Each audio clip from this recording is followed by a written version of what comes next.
The title of the speech is A Lesson Learned in My Family Kitchen. Even as a teenager living in New York City, Jim spoke rather quickly and had a penchant for filler words, yet something took place in his boyhood kitchen that resonates with him today. Jim believes that the three most important things you need to know to be an effective communicator is remembering every audience wants you to succeed. A smile is worth 1,000 words, and you will be most successful not with statistics, but stories that touch the heart. I ask you now to welcome Mr. Jim Sims, A Lesson Learned in My Family Kitchen. Welcome, Jim Sims.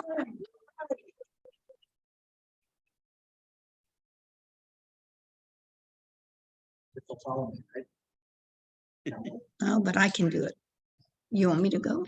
Yeah. Sure, it's got to follow me. I was. All right. How many of you are fans of Back to the Future? Imagine if time travel truly was possible. You don't need to have a DeLorean. You don't even need to have a flux capacitor. You could come with me in your Volkswagen, or maybe in your mind's eye. We're back in Queens Village, New York. Queens, one of the 5 boroughs of New York City. We're in a 2-frame house with 3 bedrooms. And in the kitchen is Jimmy Sims, 13 years old, and his 47-year-old mother, Rita, who is a graduate of Barnard College and a Wilson Fellowship winner. And there I was, I just spilled my guts about everything that had happened that day. And I thought my mother would want to talk about the reaction that she had to all of those happenings. No, not quite. She said to me, Jimmy, I have no idea what you said, but you said, 23 times, including you know. I was flabbergasted that she hadn't heard anything I said, but it dawned on me that I had an awful lot of filler words.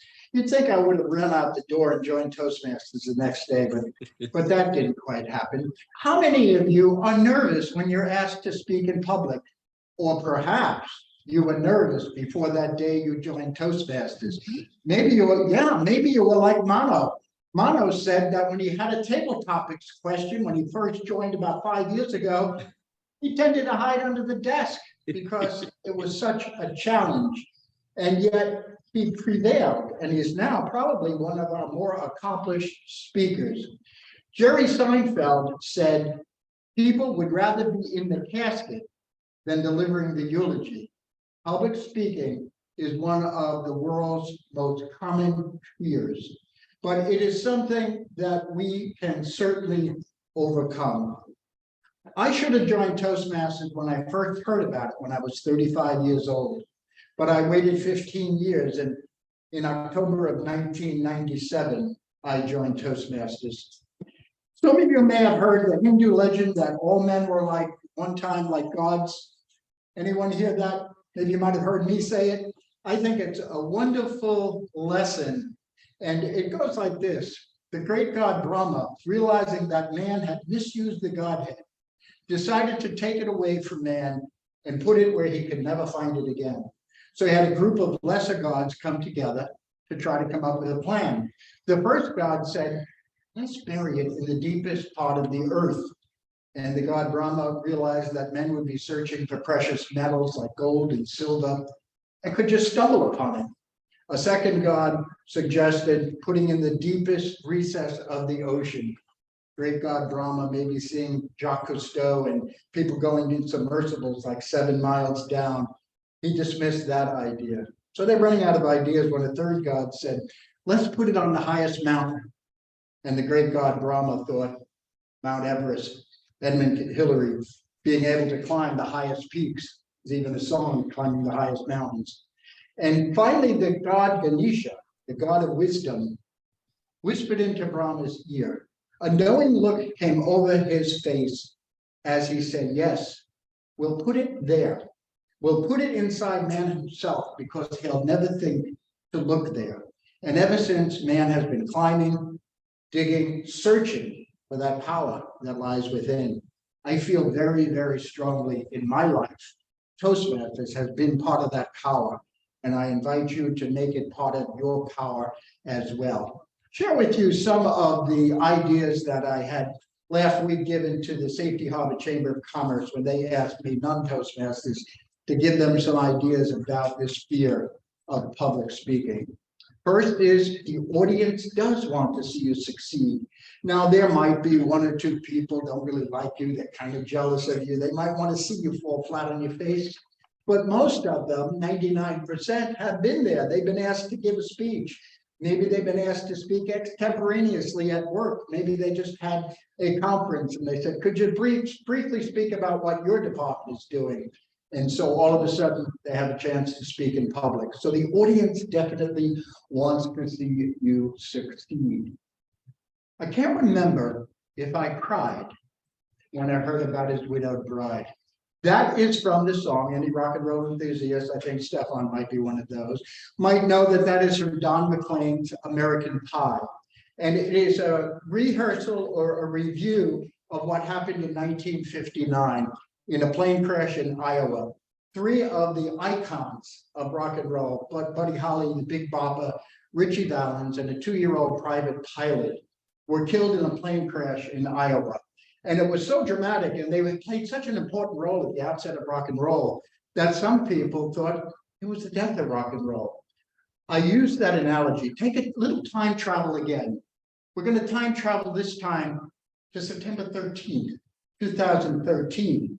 I use that analogy to talk about what happened at the World Trade Center. I worked on Wall Street when the towers were hit. I heard the second tower get hit. I saw the first tower come down. I knew life in the Big Apple had changed forever.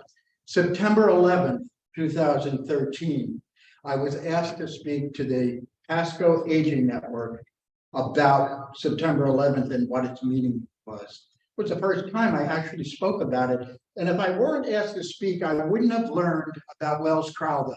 Wells Crowther was a 344th firefighter, a volunteer firefighter who worked for an equities firm who saved the lives of 12 people using the skills he learned as a volunteer firefighter. Unfortunately, he died. When my presentation was over, I don't know who started it. Somebody stood up. Everybody stood up. I got a standing ovation. When I went back home, I said to my wife, Tina, you couldn't believe what happened to me today. I got a standing ovation. I knew that I had touched people's heart and souls, that they had connected with me. So the audience wants to see you succeed. I've used that analogy of the music dying to talk about the murder of my nephew, Eddie, in 1984, the day after his 22nd birthday. He was killed in Central Islip, New York, one of 50,000 murders a year, never solved. I also talked about my firing at the bank in 1994. They called it downsizing, but I called it firing. And after 24 years, all of a sudden I had to find something else to do. When I've done presentations at Toastmasters, one of the compliments I hear sometimes, someone says, that didn't sound like a speech. It sounded like you were just having a conversation. And I think that's when we're most effective, is when we invite people, almost like you invite them to your kitchen table and you have a conversation with them. A second skill, besides knowing your audience, is eye contact. And my mentor, John Morse, he might say, you don't really do it that much. But what I try to do is make riveting eye contact, maybe 5 to 8 seconds or 1 thought per person. When I first started out, I was called the scanner. And that was because I made eye contact, but it was rather fleeting. It wasn't penetrating. It wasn't somebody saying, he's talking to me. You might remember when you first started to speak in public, maybe in school, they said, look at the clock in the back of the room. And at least you're not looking at your shoes, but people are going to say, why is she looking at the clock in the back of the room? So eye contact is very important. Now, I just got a text message from Olivia Schofield because I posted to YouTube today what I learned from Olivia Schofield in 2017. She was the first person in Europe to participate in the World Championship of Public Speaking, which happens every year at Toastmasters. Some 30,000 people start out. They want to become the #1 speaker in the world. Mind you, she went over 15 seconds. It was the year 2011, Jock Elliott from Australia won the contest. I think if she was there, she very likely might have won. But what she said to me in 2017 at a district conference, I asked her, I said, I don't pause too much. I'm from New York. She said to fail to pause is to deny your audience, the opportunity to absorb your message. So pausing is very, very important. She also mentioned that an actor is an expert at being someone else, but a speaker is an expert at being themselves.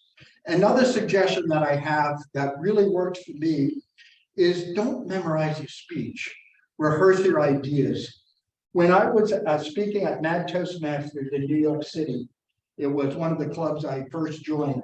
I had someone come up after the first speech to that club, and she said, "You memorized your speech, didn't you?" I said, "Well, yeah, how did you know?" She said, "I saw your eyes roll back in your head twice as you were trying to find your place." So now I find that if I rehearse my ideas and don't fall down, if I rehearse my ideas rather than memorizing my speech, it's so much more effective. And finally, tell your story. That is when we connect the most. Deepak Chopra said, in all my research, the greatest leaders looked inward and were able to tell a good story with authenticity and passion. Now, how did I first learn about Toastmasters?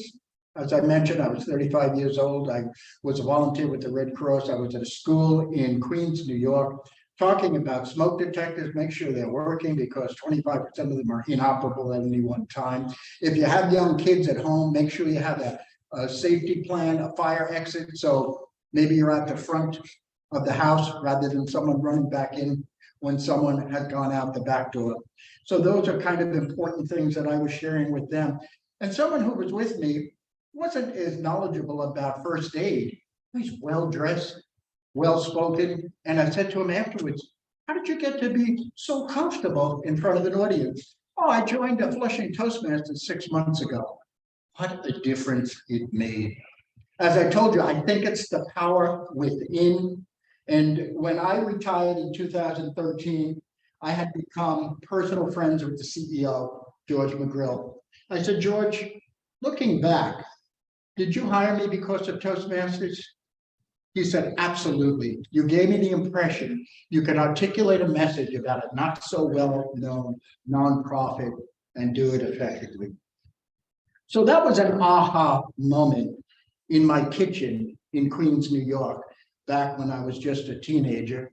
I wish I could tell my mother how helpful it has been for me to realize we're always changing, we're always growing. We can speak slower, we can have more pauses, we can touch an audience. And when my mom died in 1998, I had the opportunity to deliver her eulogy. If you've ever been asked to deliver a eulogy, you might realize it's one of life's hardest and most difficult challenges. I did use notes, but I'm so appreciative that we had that brief conversation so many years ago.